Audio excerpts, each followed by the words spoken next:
ਜਿਹੜੇ ਜਵਾਨ ਸੀ ਉਹਨਾਂ ਨੂੰ ਅੱਜ ਅੰਤਿਮ ਵਿਦਾਈ ਦਿੱਤੀ ਜਾ ਰਹੀ ਹੈ। ਅੰਤਿਮ ਸੰਸਕਾਰ ਉਹਨਾਂ ਦਾ ਅੱਜ ਕੀਤਾ ਜਾਣਾ ਔਰ ਮੁੱਖ ਮੰਤਰੀ ਪੰਜਾਬ ਵੀ ਇਹਨਾਂ ਸ਼ਹੀਦਾਂ ਦੀ ਸ਼ਹਾਦਤ ਨੂੰ ਯਾਦ ਕਰਦੇ ਆ ਅੰਤਿਮ ਵਿਦਾਈ ਦੇਣ ਦੇ ਲਈ ਪਿੰਡ ਪ੍ਰਚੰਡਾ ਪਹੁੰਚਣੇ। ਤਾਂ ਤਸਵੀਰਾਂ ਤੁਹਾਨੂੰ ਦਿਖਾ ਰਹੇ ਹਾਂ ਗੁਰਦਾਸਪੁਰ ਦੀਆਂ, ਜਿੱਥੇ ਕਿ ਹੁਣ ਅੰਤਿਮ ਸਲਾਮੀ ਜਿਹੜੀ ਆ ਫੌਜ ਦੇ ਵੱਲੋਂ ਦਿੱਤੀ ਜਾ ਰਹੀ ਆ ਉਸ ਸ਼ਹੀਦ ਨੂੰ ਜਿਸ ਨੇ ਕਿ ਦੇਸ਼ ਦੀ ਖਾਤਰ ਸ਼ਹਾਦਤ ਦਾ ਜਾਮ।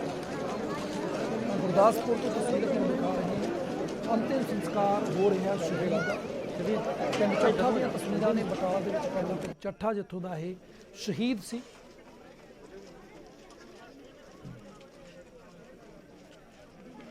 ਤਾਂ ਰਾਜੀਵ, ਜਿਵੇਂ ਕਿ ਤਸਵੀਰਾਂ ਦੇਖ ਪਾ ਰਹੇ ਹਾਂ ਕਿ ਵਿਦਾਈ ਦੇ ਦਿੱਤੀ ਗਈ ਹੈ, ਅੰਤਿਮ ਸੰਸਕਾਰ ਅਗਨ ਭੇਂਟ ਕਰ ਦਿੱਤਾ ਗਿਆ ਹੈ। जी हाँ बिल्कुल पुलरजीत, जो शहीद मनदीप सिंह आ जिन्हां दी मृतक दे कुछ देर पहलां उन्हां दे जद्दी पिंड ਚੱਠਾ ਦੇ ਵਿੱਚ पहुंची सी और पूरा जो सरकारी सन्मानां दे नाल उन्हां नूं अंतिम ਵਧਾਈ ਦਿੱਤੀ गई। और कुछ देर पहलां तुसीं देखिया कि फौज दे जो जवान इत्थे पहुंचे सी उन्हां वल्लों सलामी ਦਿੱਤੀ गई और इस वेले जो सिख परंपरा सिख मर्यादा उस मुताबिक अंतिम अरदास की गई। और इस वेले तुसीं देख सकते हो कि शहीद मनदीप सिंह जी की जो मृतक दे आ उसनूं अगन भेंट कर दिता गया। और इस वेले तुसीं देखो कि बहुत ज़्यादा जिहड़े तादाद दे विच लोग हाले भी नज़र आ रहे हैं जो कि शहीद दी शहादत नूं जिथे नमन करन दे लई पहुंचे सी उन्हां दी अंतिम जिहड़ी यात्रा दे विच शामिल होण दे लई पहुंचे सी। और इस वेले तुसीं देख सकते हो कि जो शहीद मनदीप सिंह है उन्होंने अग्नि भेंट कर दिता गया उन्होंने मृतक देह नूं। तां अज तो असीं कह सकते कि शहीद जो मनदीप सिंह है वो अमर शहीद बन चुके हैं और उन्होंने जिहड़ी शहादत है उन्होंने उस शहादत नूं रहिंदी दुनिया तक याद किया जाएगा। क्योंकि जिस तरह मैं पहलां दस्सिया सी कि होर भी बहुत सारे नौजवान इस पिंड दे भारतीय फौज दे विच सेवा निभा रहे हैं, पर मनदीप सिंह वालों ये गल कही जाती सी कि साडे पिंड दे विच कोई गेट नहीं है, यादगारी गेट नहीं है। तो अज उन्हां दी शहादत तो बाद जो पंजाब के कैबिनेट मंत्री तृप्त रजिंदर सिंह बाजवा इत्थे पहुंचे सी उन्हां वल्लों ये ऐलान किया गया कि पिंड दे विच उन्हां दे नाम ते एक यादगारी गेट भी बनाया जाएगा।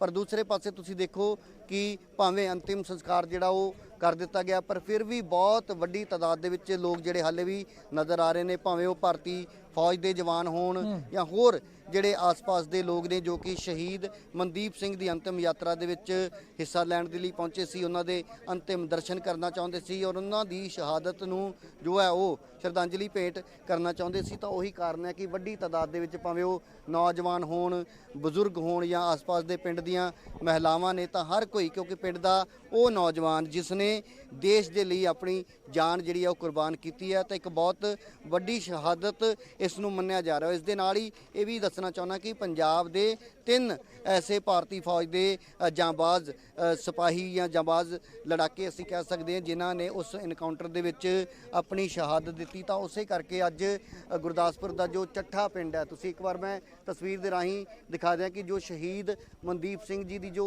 मृतक देह सी उसनूं हुण अग्नि भेंट कर दिता गया अंतिम अरदास तो बाद। और कुछ देर पहला भारतीय फौज के जवानों वालों सलामी दी गई। और इस वेले तुसीं देखो कि जो मनदीप सिंह का छोटा भरा है जिसनों ये जानकारी जो मिली तो उस वेले असीं कह सकते कि परिवार के उपर एक दुखों का पहाड़ टुटिया, क्योंकि जिस परिवार का जी इस तरीके दे नाल चला जाता उस दुख नूं परिवार ही समझ सकता है। पर इस तरीके की जिहड़ी शहादत है उसनूं जरूर हमेशा याद किया जाता है, क्योंकि देश के लिए कुर्बानी देना कोई छोटी गल नहीं। क्योंकि जदों भी कोई फौज दे विच जाण दा फैसला करता तो ये चीज़ां उसके जहन दे विच रहिंदियां ने कि देश के लिए किते भी और कदे भी कुर्बानी जिहड़ी है वो देण दा मौका जेकर मिले तो उस तो पिछे नहीं हटिया जा सकता। पर छोटे बच्चे ने परिवार दे विच उन्हां दी पत्नी है तो वो किते ना किते इस चीज़ नूं लैके जरूर एक दुख जिहड़ा वो जरूर लगता है। और परिवार दी जिहड़ी बिल्कुल बिल्कुल भावें कि ये दुख राजीव सह हुंदा पर परिवार नूं किते ना किते नाल भी फखर भी है माण भी है कि जिहड़ा उन्हां दे अज पुत्तर ने बेटे ने इस देश के बेटे ने देश की खातर अपनी जिहड़ा शहादत का जाम पीता और पूरा ही देश है जिन्हां शहीदां दी शहादत नूं नमन कर रहा। तां उधर तस्वीरां तुहानूं असीं दिखा रहे हां प्रचंडा पिंड दी जिथे कि हुण शहीद गज्जन सिंह नूं जिहड़ी है वो अंतिम विदाई दी जा रही है और फौज के वलों पहलां उन्होंने अंतिम सलामी दी जा रही है। होर भी जिन्ने भी उत्थे अधिकारी पहुंचे से उन्होंने वलों उन्होंने सलामी दी जा रही है। तो पिंड ਪਚਰੰਡਾ ਦੀਆਂ ਤਸਵੀਰਾਂ ਤੁਹਾਨੂੰ ਦਿਖਾ ਰਹੇ ਹਾਂ। ਮੁੱਖ ਮੰਤਰੀ ਪੰਜਾਬ ਚਰਨਜੀਤ ਚੰਨੀ ਵੀ ਉੱਥੇ ਇਸ ਸ਼ਹੀਦ ਦੀ ਅੰਤਿਮ ਵਿਦਾਈ ਵਿੱਚ ਸ਼ਾਮਲ ਹੋਣ ਦੇ ਲਈ, ਸ਼ਹੀਦ ਦੀ ਸ਼ਹਾਦਤ ਨੂੰ ਸਲਾਮ ਕਰਨ ਦੇ ਲਈ ਪਹੁੰਚੇ ਹੋਏ ਨੇ। ਤਾਂ ਸਾਡੇ ਸਹਿਯੋਗੀ ਵੀ ਲਗਾਤਾਰ ਉੱਥੇ ਮਨੋਜ ਰਾਠੀ ਬਣੇ ਨੇ। ਮਨੋਜ, ਤਾਂ ਸ਼ਮਸ਼ਾਨ ਘਾਟ ਦੇ ਵਿੱਚ ਮ੍ਰਿਤਕ ਦੇਹ ਪਹੁੰਚ ਚੁੱਕੀ ਆ ਸ਼ਹੀਦ ਗੱਜਣ ਸਿੰਘ ਦੀ, ਤਾਂ ਕਿ ਕਿੰਨੀ ਕੁ ਦੇਰ ਬਾਅਦ ਜਿਹੜੀ